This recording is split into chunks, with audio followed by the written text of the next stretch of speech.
Hey everyone, how are you? It is awesome to see you, and I am really excited for this stream. So, whether you are watching live or watching the recording, I hope that you will forgive me for being sort of slightly out of practice at the moment because I am discussing what is kind of an interesting problem. Well, actually, no, my intent here is to provide something that's really useful, and that is people's first Rust application. And what people normally do when they start to build Rust apps is they want to build command line utilities. So, what do I mean? So, if I create a function like print line and hello from New Zealand, but it's quite late in the evening, by the way. It's 9 o'clock at night on a Saturday. So, and I run cargo run, and I will get some output. Hello from New Zealand. There's a bunch of other stuff as well. Rust is telling me that it's compiling. The compiler has finished, and now it's executing the binary. Cargo is a utility for invoking the Rust compiler. I can add -q, and that will quieten the output down. And I'll just give myself some more space.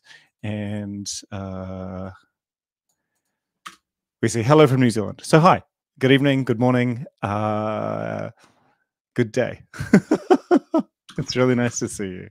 Okay, so I've got this little command line app called Wet, and Wet's job is to put weather in your terminal. And to put weather in your terminal, I want to do a couple of simple things. We're going to rely on an external API, and I'm not being paid or sponsored to do this in any way, but I thought it would be much easier to use an actual weather service rather than try and like forecast the weather myself, or just kind of have like a random number generator. So I'm just going to sort of do this in 4 stages. Firstly, I'll just plan. Step 1 is create a CLI and a command line utility. Now, the command line utility's job essentially, all we really want to do is parse arguments. So we want to be able to accept an argument, specifically how many days into the future we want to predict, and then I want to go and look up what the weather will be like from some external API, and then parse the JSON and like output that to the screen. So we need to be able to make an HTTP request and parse its output. It turns out that a lot of this stuff you would expect in a systems language like Rust to be really difficult, especially if you are used to some sort of other of its peer languages. But actually, the Rust ecosystem for web is really strong. At least that's what I hope. And 3, nice output, maybe. If we get enough time, I tend to, if you want to add emoji support or ASCII art, maybe we'll leave that as an exercise to the reader. And okay, so let's rock on. I'm using this service called Open Weather Map. So I'll just add that to the chat. If you are from YouTube or Twitch, in fact, I'm streaming 5 p.m. or 17 o'clock in the afternoon.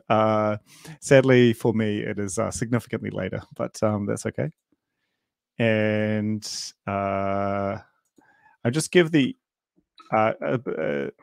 I have sent the URL to YouTube and Twitch, but if you are watching on LinkedIn or on my Twitter feed, then that won't work.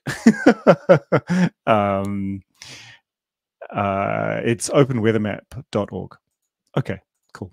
So our first job is to kind of create some sort of API. And to do this, I'm going to add on the command line again. I'm going to cargo add clap. And clap is a command line argument parser that provides a number of default features. And we actually want to pull in a couple of others. So what this is doing is touching our it's going to be updating our dependency graph. So actually, I'll delete all of this and we'll just see it in action. If I add clap, it just adds clap. And there are two features that I want to add. And one is derive. This is the most important one. And the other one I want to add is wrap helper. So the derive feature kind of enables a declarative way to create your command line arguments through a defined type. And the wrap help, I think it's wrap help. There it is. Yep. Provides the ability for your application when it is running to change the width of its argument, of its output, depending on how wide the terminal is that it will be running within, rather than having, say, a fixed width of 80 characters. If you have any questions, there are a couple of people that are visiting me at 5 a.m. or 4 a.m. And so power to you. I appreciate that a great deal. Please do subscribe to my channel so that you can be notified of when it is not 5 a.m. I'm going to try to stream more regularly, and that will involve being available both and multiple times in the day. Hopefully you won't always need to see me at 4 a.m. If you're kind of enjoying it, then that's all good too. Okay, so let's create a structure. And our structure, actually, first thing we need to do is import clap. And specifically, I think we need to bring in a parser. Now I will, oh my God. 32 hours programming? What? Okay. People do things. I did that a long time ago when I did not have children, but now that I do, it's been a long time since I have spent so much time doing so. Anyway, so struct app args. We want some structure that will basically collect all of our arguments together, and we're going to have a single argument. This will be a number of days. And we don't need much space. We're just going to use 1 byte, which means that we can have up to 255 days in principle. However, in practice, the API that I've subscribed to only gives me access to 5 days of forecast. So have fun asking for, 3 months down the road. And let's go. What else do I need to do? Okay, so at the moment if I wanted to, actually, I will just turn it into a parser. So I asked for a derive feature within clap, and that will provide me this ability for me to derive the parser trait from some structure, which actually is going to generate some code based on the type definition, which is going to save a whole bunch of boilerplate. And I can say that this is a command and its name is wet. And you can think of it, if you have suggestions for a better name, we can call it something else. You're more than welcome to suggest something, and we can add other arguments. And these don't have to be on separate lines. But I've got a really itchy eye. I'm kind of annoyed. Weather in your terminal and long about is nothing. So we now need to kind of decorate the arguments themselves. And if I provide some context here, so number of days for the forecast. And the question that I am going to ask you is, if I wanted to add a latitude and longitude field, what would you suggest? So there's for people that already know Clap, think about what you would do if you wanted the user to be able to specify a longitude latitude pair, which is actually quite annoying, say in Bash or like within the shell. Or if you want to specify two arguments, latitude, longitude, but then you need to ensure that they are either there or neither of them are there. Just for like an extension exercise for people who are quite bored already. And we're going to default for no time. So we provide this default value t, and we'll say 0. And I can already get something working here. So it's not much of a utility. I can say args and then parse. And this will return some value. It's interesting to me. It's kind of curious that it doesn't return an option, sorry, a result. But I believe that's because once you parse will let's go have a look. I think what happens if it breaks is that it panics essentially. Like I'm fairly certain that if the arguments don't match, it will print out the that's not quite accurate. Try parse. There is a way to actually get an error back. So I'm okay. I'll just keep my mouth shut about the error handling. My expectation though is that it will print out the help message and just blow up. And I can actually print out some of these arguments. So I'll change what I print to. And I've given my credit field days, and I'll dash, and then I want to. There are 2 dashes, which means that the next arguments or the arguments to the right are sent to the command itself. If I leave them out, Cargo thinks that I'm asking for help, which I'm not. I'm asking the thing that Cargo is compiling for help, and I'll get out the help message. And here we see, I'll add -q. Weather in your terminal, usage, wet, options, number of days, and help. By the way, I asked for an extra feature, which is to change the width depending on how wide the terminal is. And that means that this actually prints out nicely, which I think is quite nice. And so Conrad has made a really good point, which is that you can actually add validators, for example, which would be quite useful, for example, if I wanted to require that people provided fewer than, let's say, 10 days in the future, which I think about is sort of the maximum that you could ask for a weather forecast.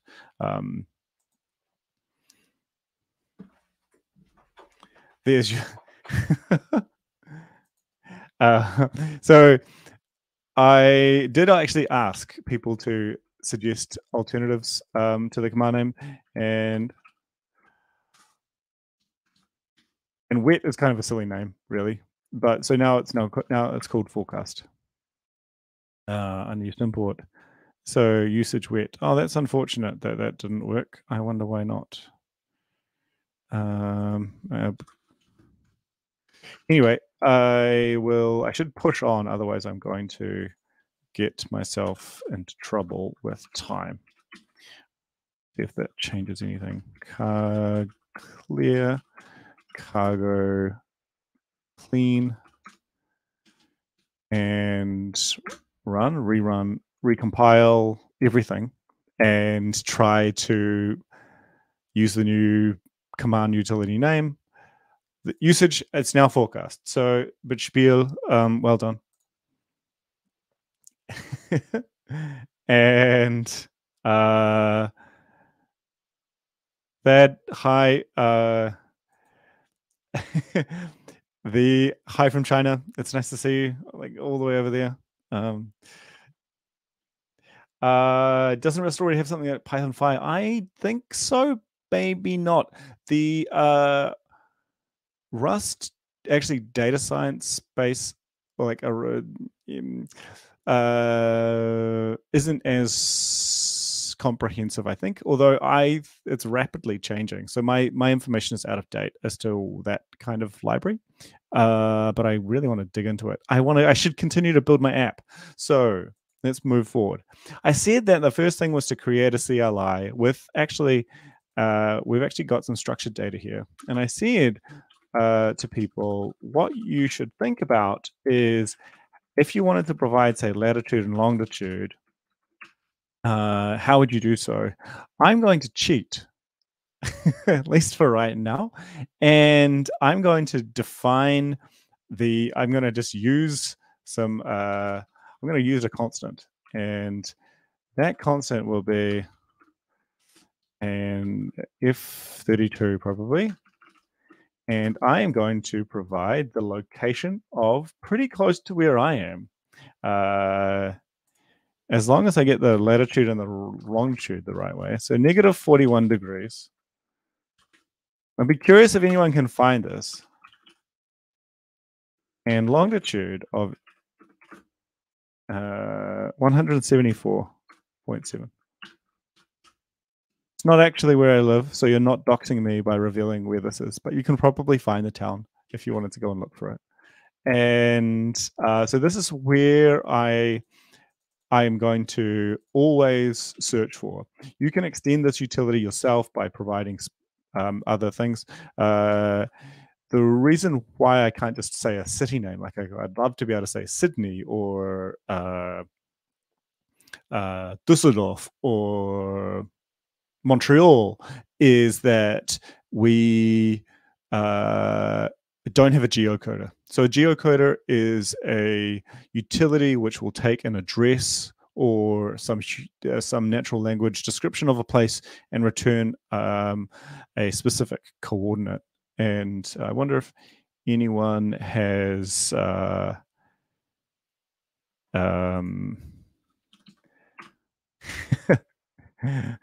there we go. We got it in one. So I live slightly further north from Wellington, but it's the capital city, and so that's where we're going to be there. What was the decision to pick Clap over X flags? I know Clap better is basically the answer. There's no principled reason why. There is a slight principled reasons which isn't involved specifically with the library itself, but it's almost as a way to say thank you or to acknowledge the maintainers of CLAP and their participation with the CLI working group and the development of the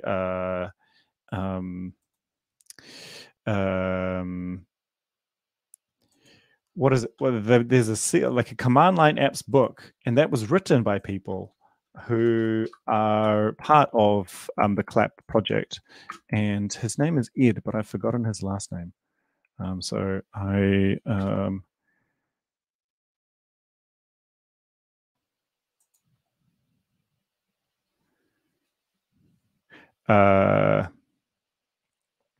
I've just sent the actually here's the URL of the book.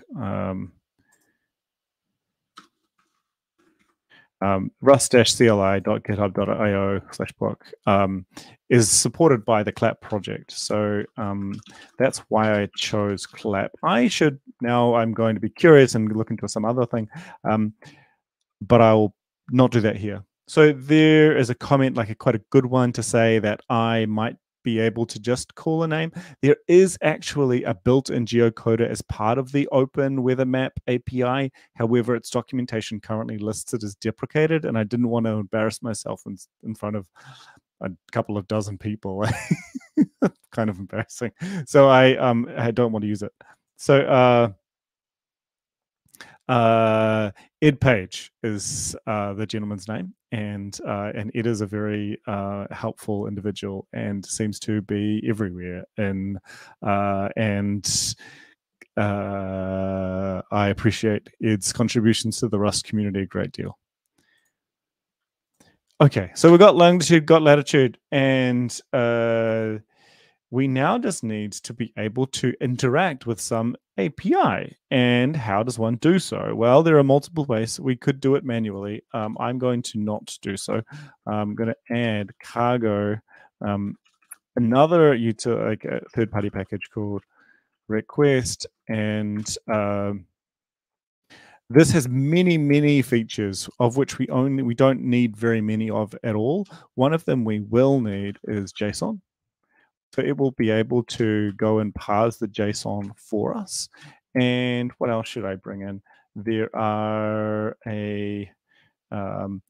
there's one thing that's going to look like a bit of a cheat. I'm going to bring in the synchronous blocking API just because it's a little bit simpler than the asynchronous one, because I don't want to do, I always find that if you try to get people started on like bringing in the whole of the async ecosystem, people tend to cry slightly. So I'll avoid that. Now, I don't know whether or not it's important at all, but I may as well bring in the ability to like deal with compressed assets as well.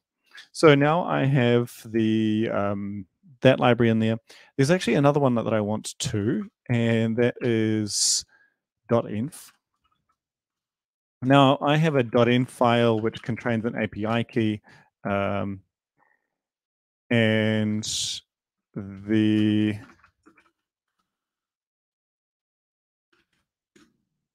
that will be useful.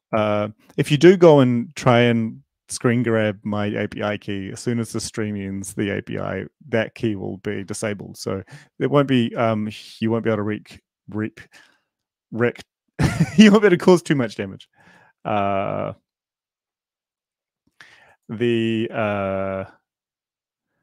Okay, let's go. Where do I go now? Okay, so we need to use request. So I'll just compile the code, and I will take some, just basically like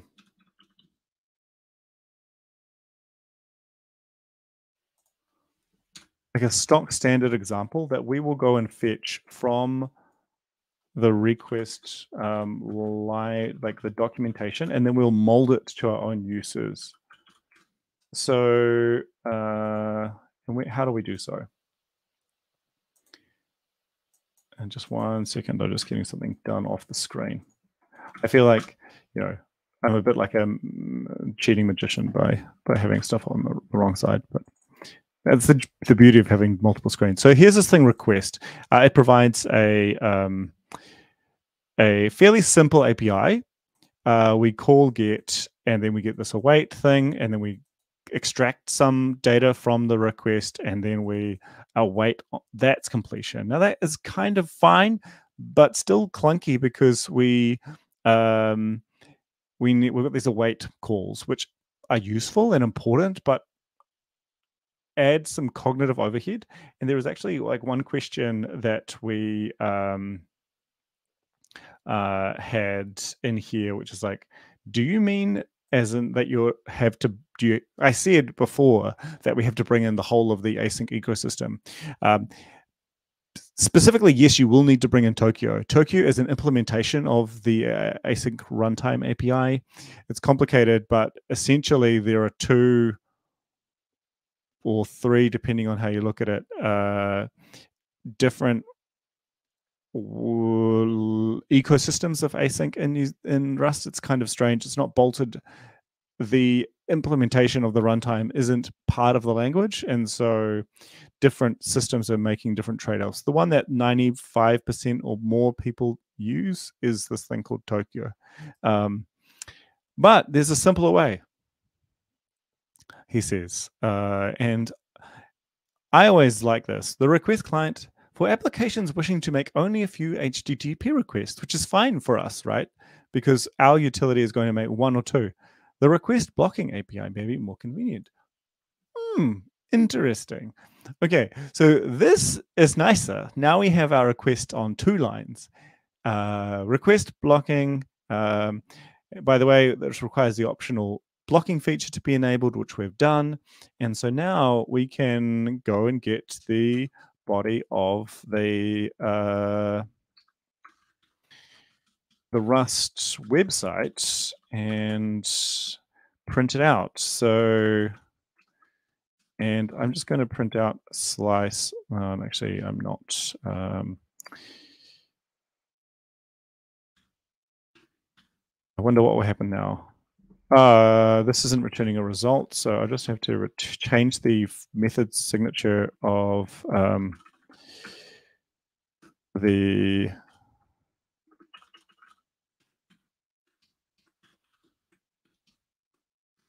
main function itself to say that it may return some sort of error. And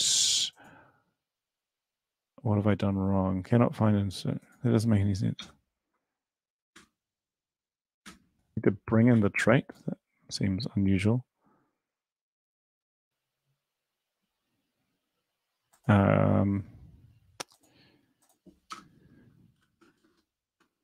I probably have a whole bunch of people in my comments screaming at the screen saying, "What on earth are you doing?"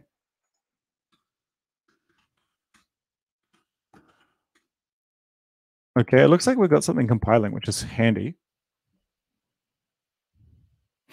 Now, conveniently, you know, Rust loves to bring in 300 libraries when you want to do something really simple.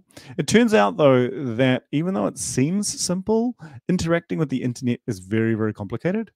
We're getting a whole bunch of compiler warnings because we're not using anything, but this looks a lot like the website, which is handy.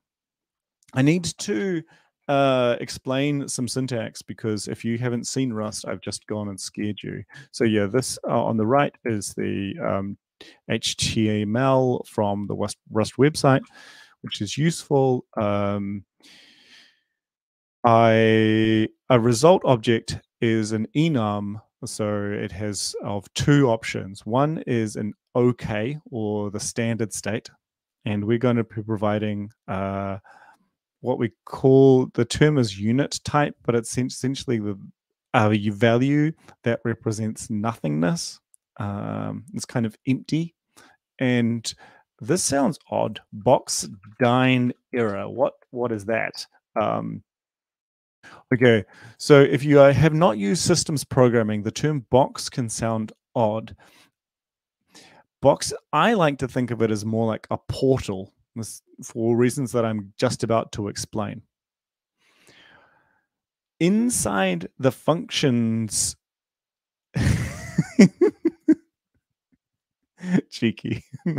No, that's true, right? So I've done something really, really naughty, which is gone and added more complexity to my program, which is actually unnecessary. So, but I will justify my reasoning very shortly. Okay, so what is this? So a box is a it's one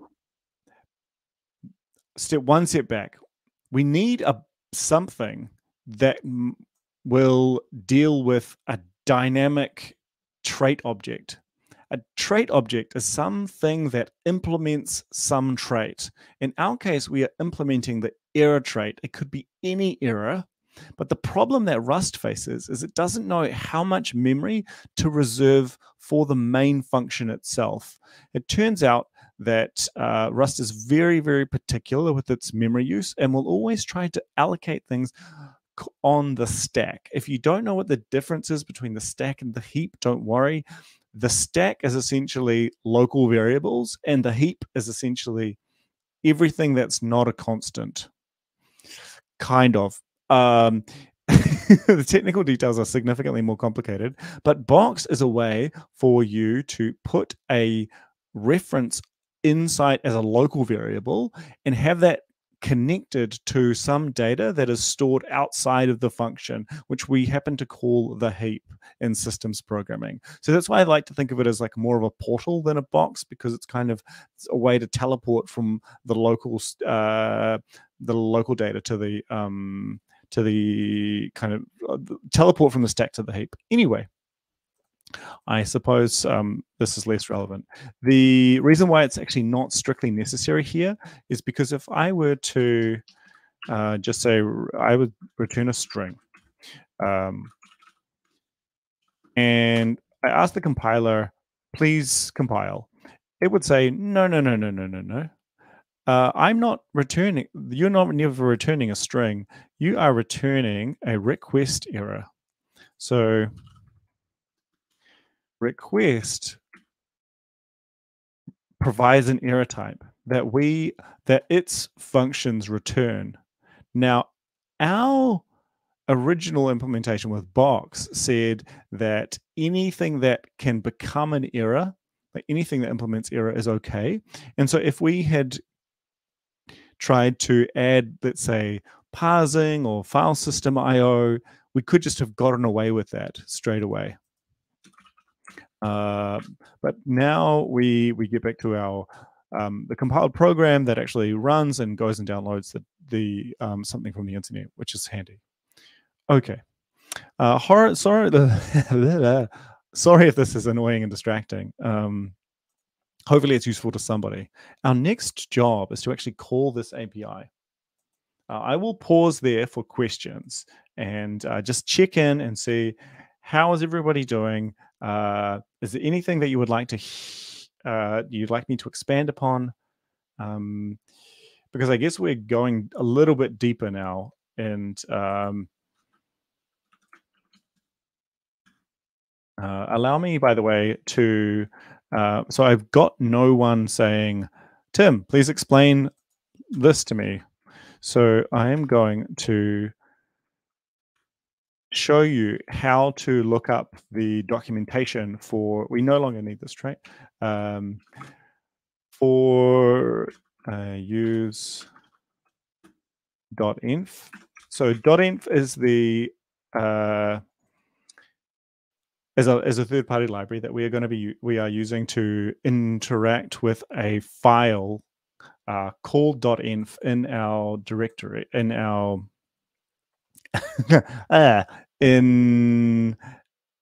it's actually sitting right here. Now inside there is my API key. So I would like to be able to bring this into an environment variable and then have it read by clap. And so I previously at docs.rs had request, and so now I'm going to go to .env. Actually, I don't think that will work right there, but presumably I can just bring it into this one, and we get a function .env, which seems like kind of what we want. Oh, there we go. It loads it into the environment variable, and that's all we really care about.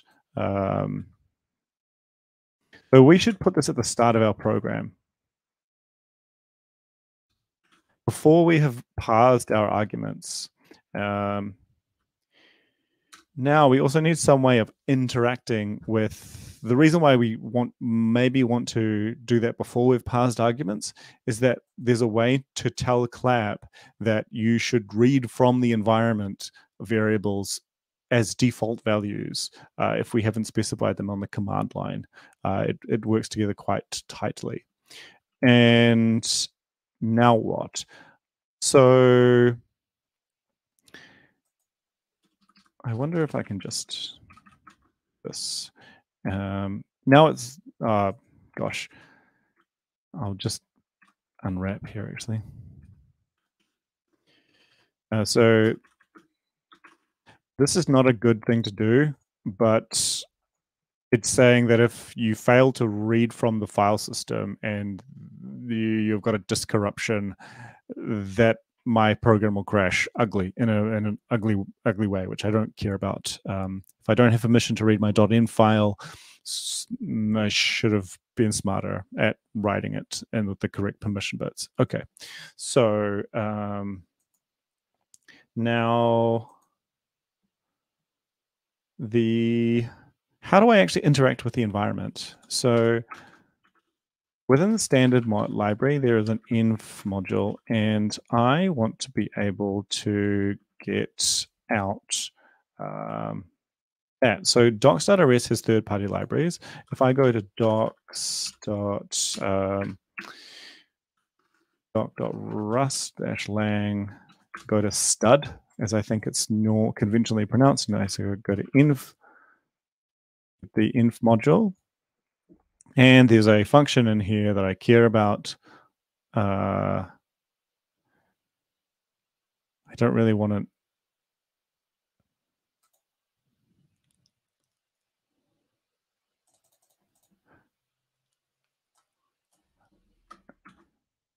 And what I'm going to do is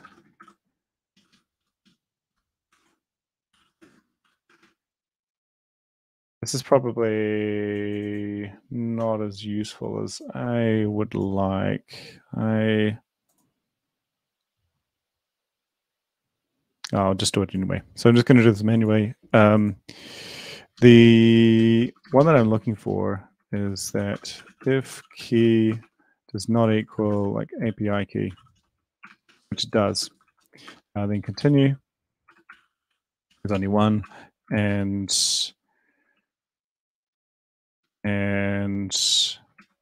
here I am just going to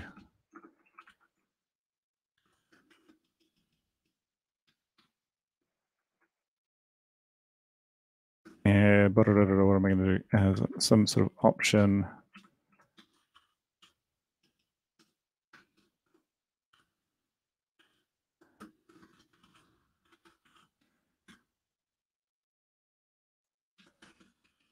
Okay, so what I've done here is, it's not happy with me. Cannot assign twice to a mutable variable. Rust will always prefer safety and requires that you opt in to mutation. What I've done here is provide like a none value of an option, and there is a question mark around, well, what do you do if you've got none here? Like, if API key is none, well, now we have a big problem, and we're just going to panic. Wrong. There's a better way to handle errors that we'll do with later, and but now we have let's assume that we have an API key, and then I can actually unwrap it in a really ugly way, because it just reassign the same thing and just I don't like this way of doing it, but it's workable. Hopefully it's understandable what we're doing. We are essentially overwriting the option with the actual string itself, and that way we won't need to actually unwrap in the future. Now, the API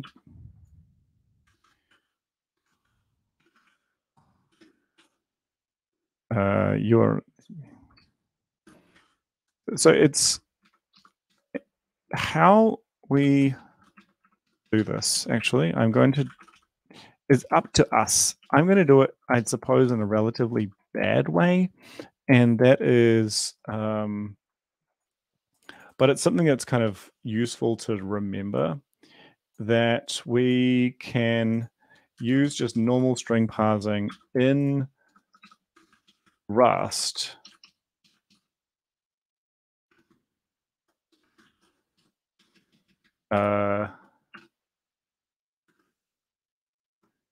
and let me show you what I mean. So there's a format macro, and the format macro returns a string, and here is our API map.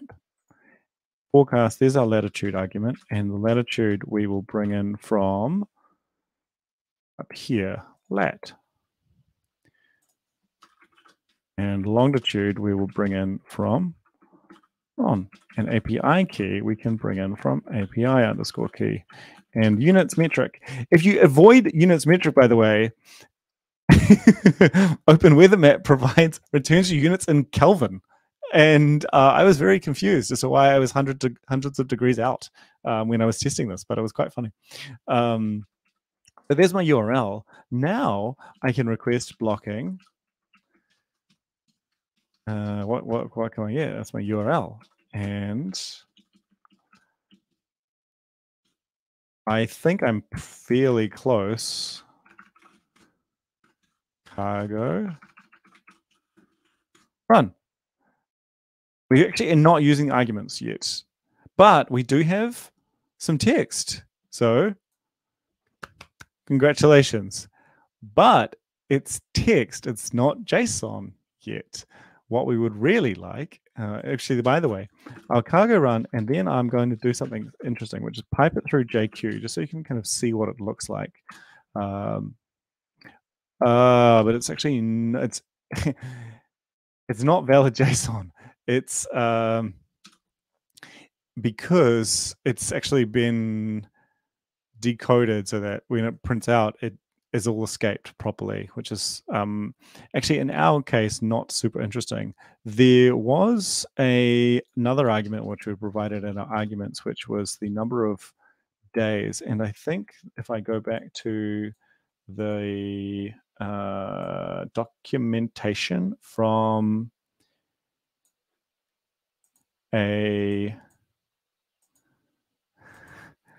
by the way, it's awesome to see that there are some people that actually are ridiculous and think, you know what, we cool? Like connecting to a weather API. Like that's a cool example. That's actually a really cool example app, something that provides immediate utility, and I get that. So that's cool that someone else likes it as well. And hey, thanks very much for hanging out, Conrad. And I will see you later. Okay, so let's go to Open Weather Map and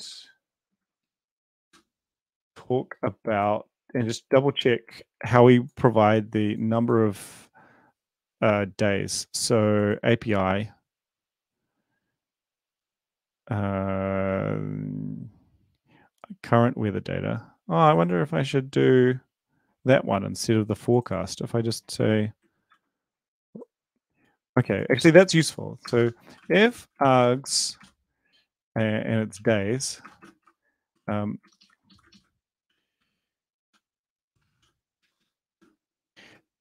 is 0, then the URL should be, I'm just going to be,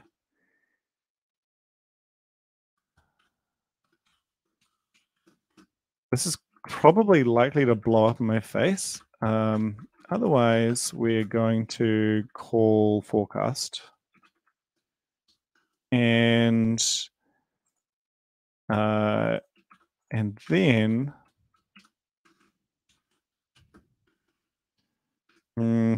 I was going to do something a little bit different. And then comes method. And the problem is that they're bound to have different attributes. And specifically, that long required app ID is, that's okay. The 5-day forecast is what I've been using, this one here. And it provides the number of a sort of a count. And this is the number of days. And to calculate the number of days, you've got to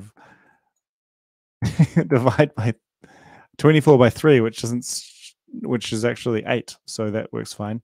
So then so this count term is args days times 8. And now I bet I could just add an extra parameter, even in the wrong one, even in this the weather method, and it won't mind too much. We'll see where we get to. I wanted to change to coming from text. It turns out because we added the JSON feature, we can just provide JSON. And then that is not what I I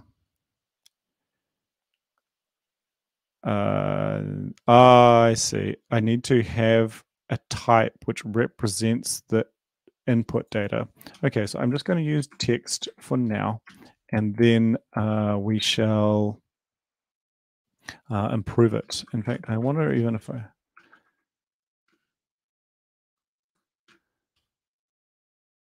bytes. I'm going to just bring back a bytes object, and this will probably look extremely ugly. I'm hopeful that it won't try and do the encoding. No, it's just going to print out garbage. Oh, no, that's actually surprisingly not garbage. The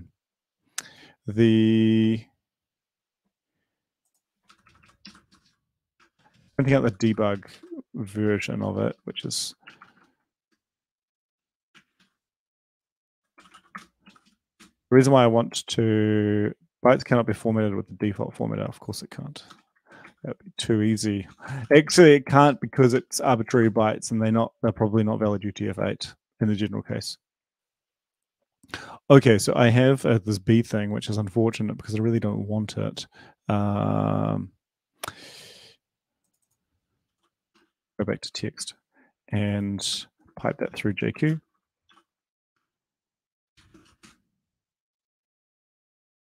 I said before that it was probably encoding. In fact, it's still doing all the escaping. Anyway, whatever. We have here, I can actually just call this is a much simpler thing to parse than the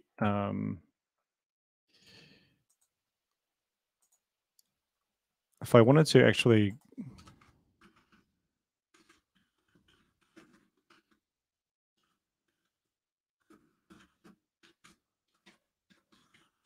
then the forecast response is really complicated, but this has actually surprisingly few fields, so I'm going to try to really quickly create some structured data from it just to kind of demonstrate how we can play with the so current way API documentation with the fields. We've got a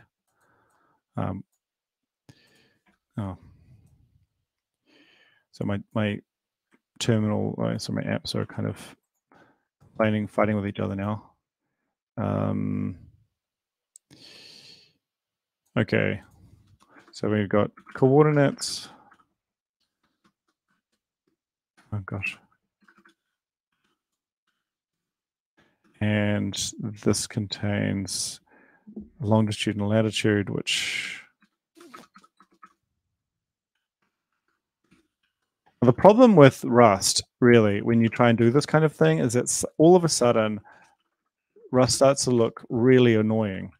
You need to define all of this stuff. Whereas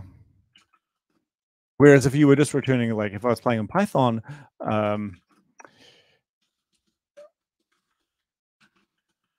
I would just kind of all dynamically work, and this is a bit boring, but hopefully you won't mind. It's probably U32 rather than I32. Main is string, let's say, description, also a string. There's probably another way of doing this, even within the weather is a weather, and base is, it looks like a string, and then I've got main, which is I'm just going to call current weather main. This probably looks extremely irritating to anyone who's kind of watching. It's not exactly like primetime news. Like I wouldn't feel watching someone coding is very fun, or at least he says. Fun is the wrong word. It's like I don't know if this is particularly informative just me typing out any of this. I'm going to just see if I can currently the main. The other thing that I'm going to need to do, because I only care about the temperature, let's say, and I don't care about the sea level or ground level or the humidity. Humidity would be fun. I'm not going to worry about anything else. DT is interesting, by the way. So DT it is not delta time, which I thought it was. It's the timestamp, but I don't remember why. It is an abbreviation for something silly. Data calculation. Fine. And okay. Let's see if that will be enough. Now, it probably won't be because I'm live and because life is good like that. So what I need to do is derive a few things. I need to derive serialize or deserialize, probably from the Serde crate and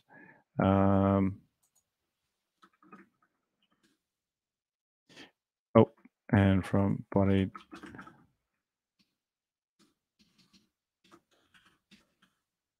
And this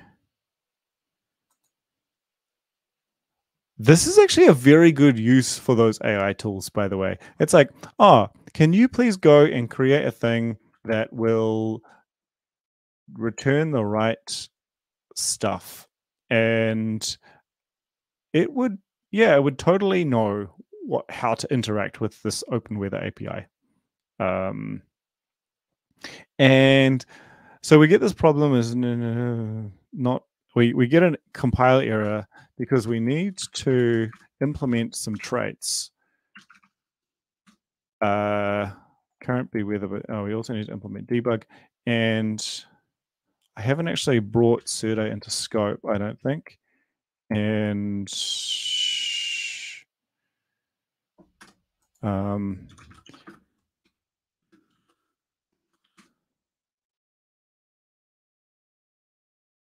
and I'll need to add the derive feature.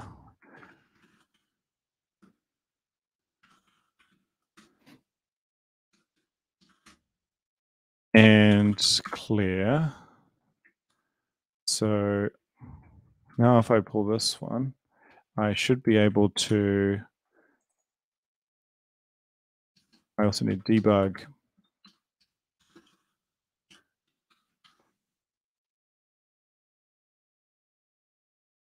Okay, just while I go on, I'm going to do a bunch of stuff which is kind of boring, but I'll explain what blocking means. Because blocking is a really strange term.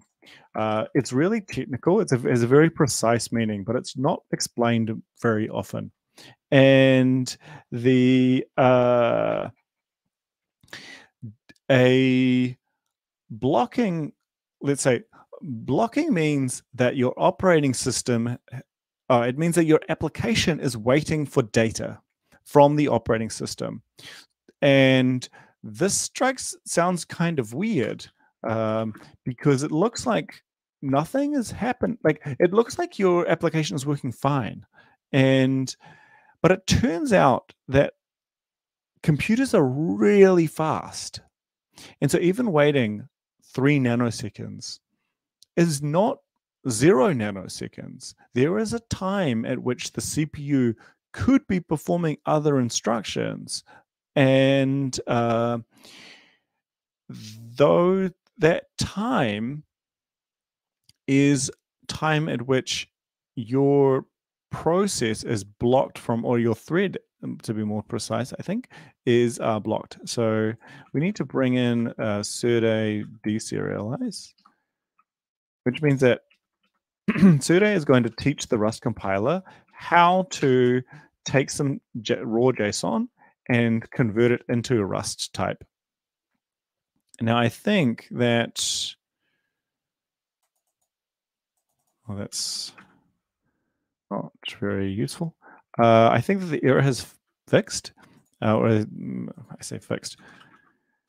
I think that we're okay. So I wonder if we cargo run this. We might get a thing that actually compiles.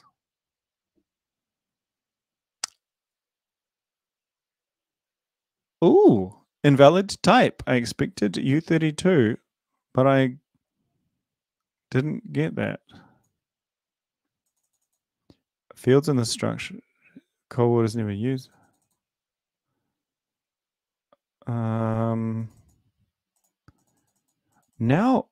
Now I'm really curious because I want to see invalid type map expected U32. I wonder if I've done this wrong. I'm going to close this down because that's no longer relevant. And then I'm going to go look back at request and go and figure out how it is that I can just extract data from JSON. I hope you won't mind too much. But feel free, by the way, to ask any further questions that you might like. I am also here to answer those. And so we need to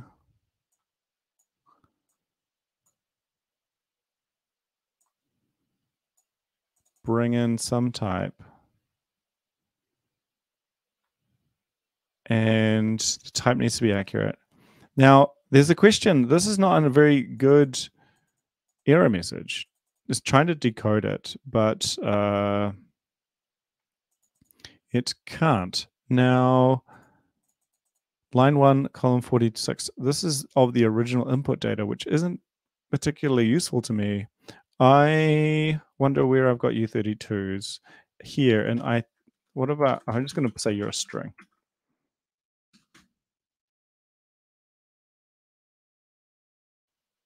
Ah, I expected a string, but I've got a map. Now, that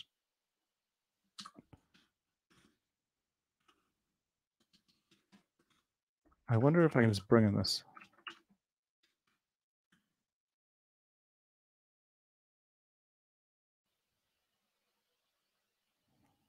Huh. Okay. No, I'm getting confused. And it's going to be extremely boring for me to figure out how to fix this. I wonder if I can just try to do more, see if I can get any of it parsed.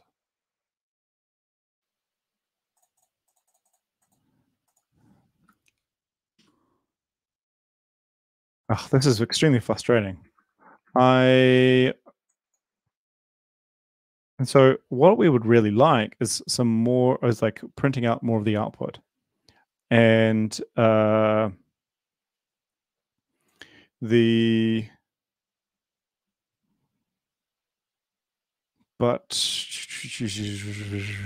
this is the irritating thing about, let's say,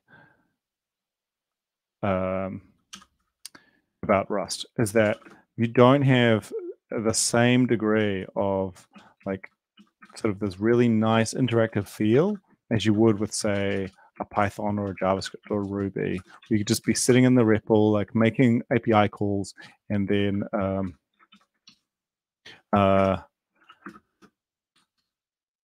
we've got this response object. Now what we want to be able to do is turn it into a string. Actually, I am not going to.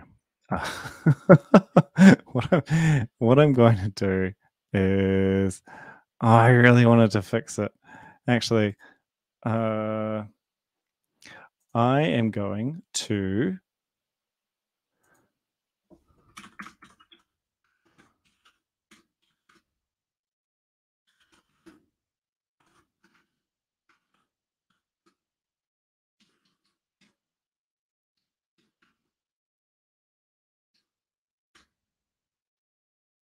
and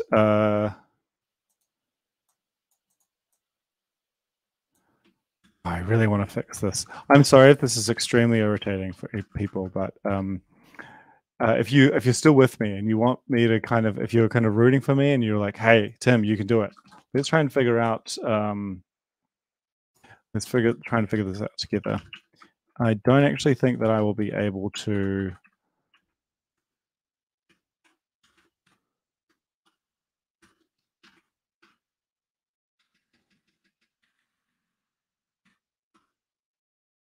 Do it. But I might. Internal error. Well, that would be that would be why it would not work. So, that was not a that was not a response that I was expecting. I'm going to try this one more time, and then at least at least I was a little bit. No, it's broken. Yeah, I am very unsatisfied. By the way, so this is a bad message for 404. I hate the idea that the error message actually turns up in the like the body of the API request. I feel like people have forgotten what HTTP even is. Also, it's a 500 if it's an internal error. It's not a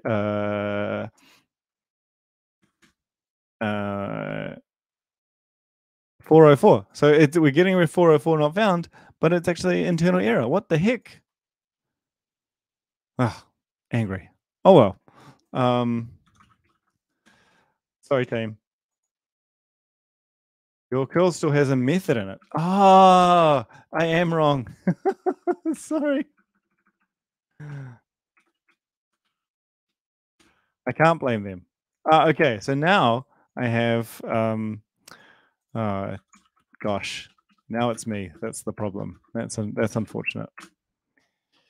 Okay, so here is the data, and it is actually valid JSON. So the problem is with my code.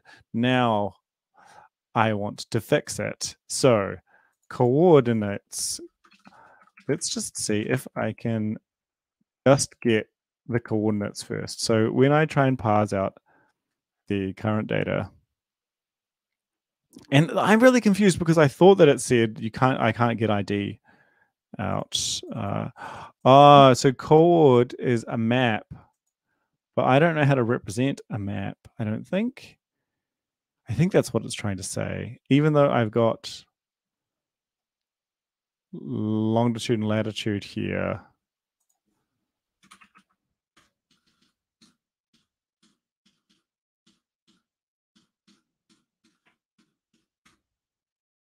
Body is not found. Okay, that's a different problem. I can fix that. I'm going to try and get this one back though.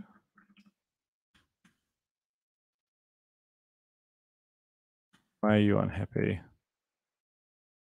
Cannot convert response to. I actually think should current weather found a response. What?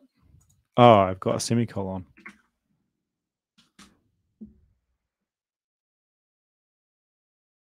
Hooray! We've got coordinates. That's awesome. I feel like I can just do one field at a time and just. Oh, I get a whole bunch of debug errors. So like unused stuff. Now, what I want. Okay, so that's good. What I really want is the weather. The weather is a list. Aha. So the weather is not one weather object, it's a vector of weather.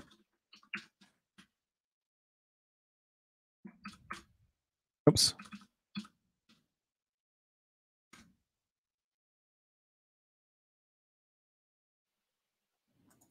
Integer 803. I expected a string. Why do you not? Why? Ah. So, um,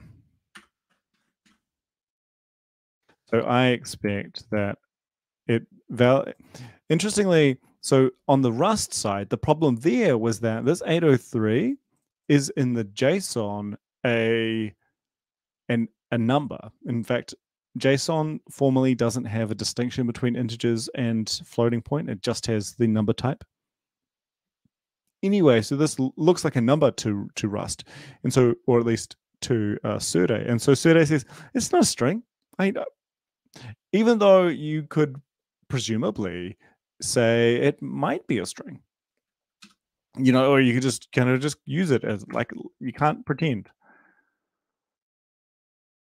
Oh, look at that! We've got a weather. Broken clouds. Hooray! We should also get the temperature. Where is the temperature? Is it not in the weather? Oh. Main temperature, 14.62 degrees Celsius. Aha. So that's in here, temp. Main. Do I care about base stations? I wonder.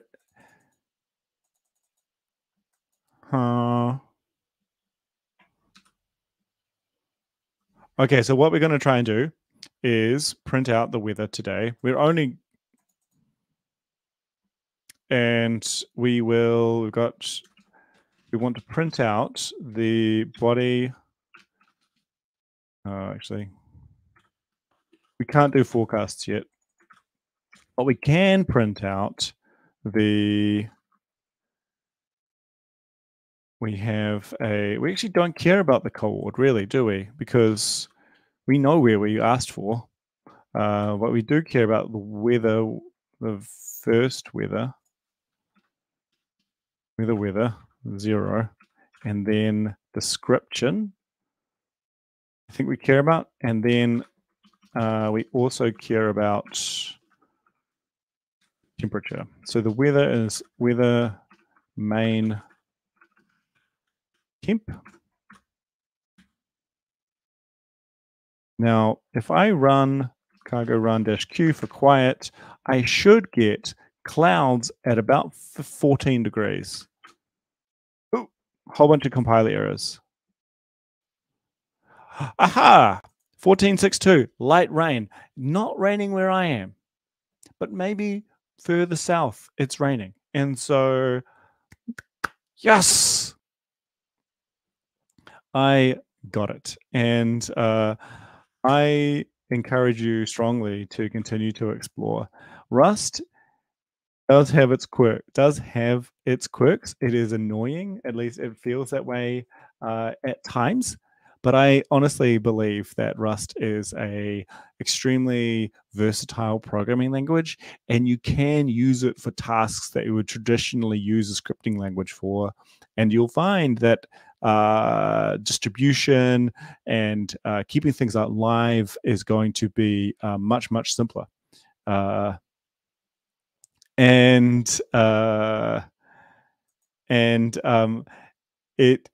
has been a real pleasure. And so I'm hoping to do more of these. Please follow whichever channel you'd prefer. If you have topics that you would like me to cover, you're more than welcome to send me a message, and I will look into it. I can't promise them because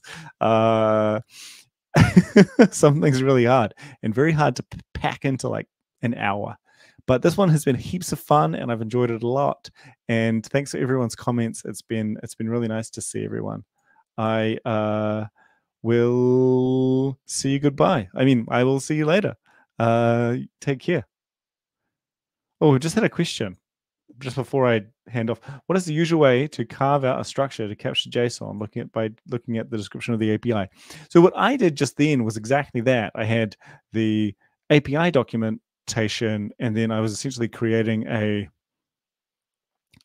Rust struct which mirrored that documentation. There are description languages which enable your programs to dynamically introspect what the API is doing. That's my understanding of, say, Swagger and a bunch of others. Or there's one other main one, I believe. However, what I ended up, so that's where I started, but what I found useful was actually just using curl and interacting with the database in a shell, and then looking at what the data was that it actually returned from actual invocations. Okay, and I am I'm going to sign out. It has been absolutely wonderful to chat, and I hope you have a wonderful day. Take care. Those people that arrived at 4 a.m., I hope that was worth it. Take care. Bye.